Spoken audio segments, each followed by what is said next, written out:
Maybe that's a better light angle.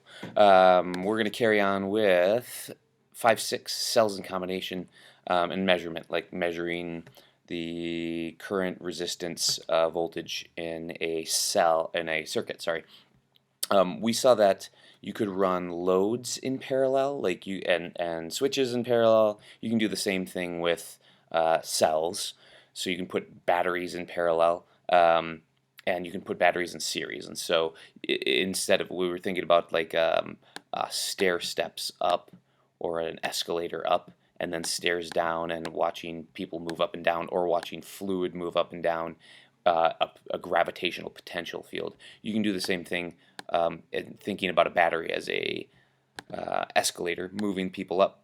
And if you have two sets of escalators moving people up, you're increasing the potential energy much more than just one. So you can move more current, you could say, more people, more molecules of water up per time. If they're in series, you can move them to a much higher potential, but you're not moving as many people.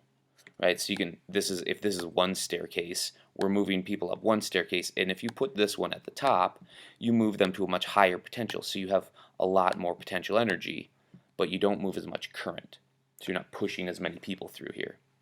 So larger EMF, electromotive force, and this has the same electromotive force.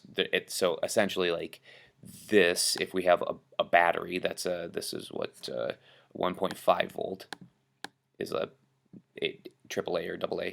This is also 1.5 volt. This whole circuit feels only 1.5 volts. The thing is that this can move a lot more current along, and has a lot more energy stored in it. It can run the light for longer.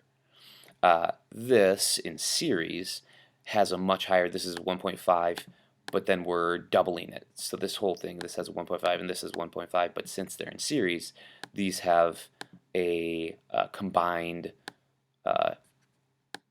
EMF of 3 volts. So this light feels a lot more push from these 3 volts, and so you get brighter output, right?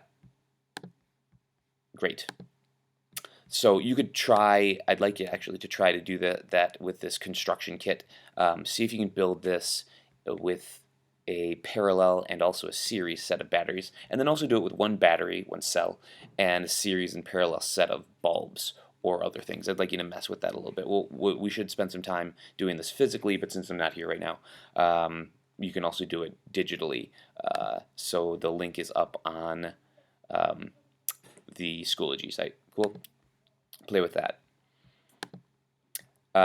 So then let's try to do a calculation with this. We got two 12-volt batteries connected in series, yada yada yada, 10 ohms. They said they give each battery an internal resistance of 1 ohm, so that's what this is about.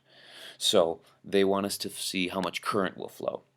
So I know we're going to use something like V equals IR, and we're looking for I. I'm interested in R then, and also V. And V is like the total EMF of the batteries. It's the total voltage of the batteries. So I've got two 12 volts in series. It's sort of like having a staircase and then another staircase. You would add those potential changes up to see what the overall potential change is. So it looks like the total potential change is 24 volts. Right, so the whole thing is feeling 24 volts of potential difference of EMF, and then so the total resistance, there's all of these resistors are in series, so we can just add them together, right? So we get the 1 and 1 from the internals, but they're in series, so we can add them, and then the 10 to 12 ohms. So we can use V equals IR now and plug in. You can solve for I, so you get I as V over R, and substitute in your 24 volts for V and your 12 volts for R, and you get 2 amps of current running through. Cool. we want to be able to measure this, and we use these things called multimeters that can do a lot of different things. They can measure potential difference, they can measure current, they can measure resistance. You used to have one device for each of those, but we use a multimeter, and you just turn the little knob, and we'll use those and play with those in class. A voltmeter reads potential drop across the resistor. So notice that these are looking at the difference of the voltage from here to here. They're sort of straddling the resistance, and this will tell you the drop from here to here. If you think about this as there's high potential on one side, and as the current falls through here, there's a potential drop through here. So it starts at, like, if you're thinking about water cascading down, there's water cascading through this R1, and then water cascades through this R2. Maybe if it's a bigger resistor, it'll change how much potential drop there is, and then the current goes through here, and there's another potential drop, and then we have that overall potential drop that's should be equivalent to these cells.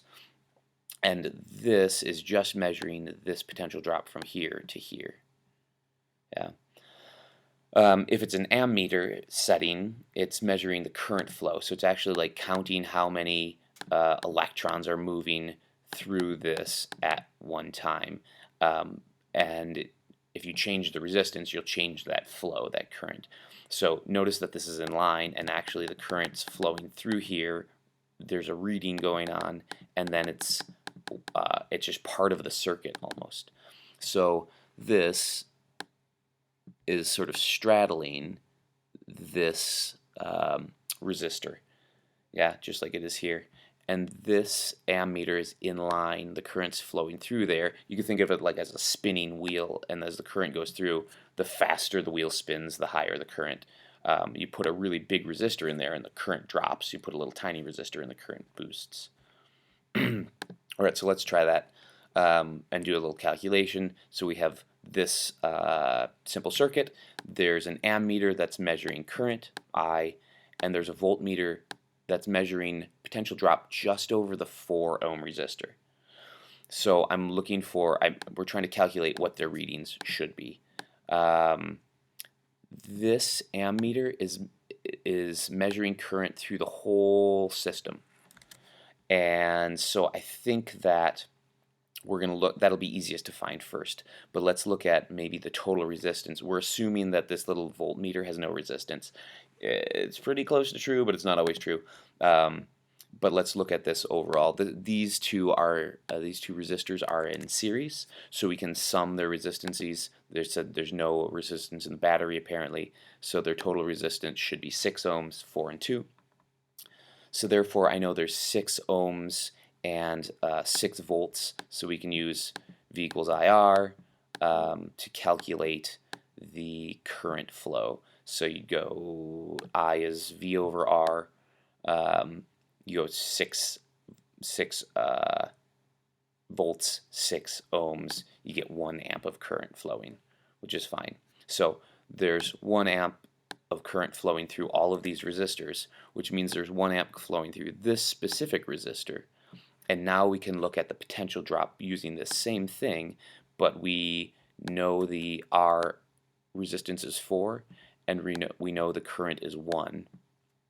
So the potential drop just in the 4 resistor should be 4 also, right? So the ammeter reading should be 1 because that's the current through the whole thing, and just in this one you get 4. And so therefore we have 4 volt drop in here. We know there's a total of 6, so there has to be a 2 ohm drop left over. Sometimes we can solve for the second resistor by knowing about the voltage drop on the first. Cool. All right, that's it. There's problems to try in the same setting. We're doing 27 through 32. The first 4 are a little more straightforward, and the second you're trying to calculate if there's a little resistance in the voltmeter.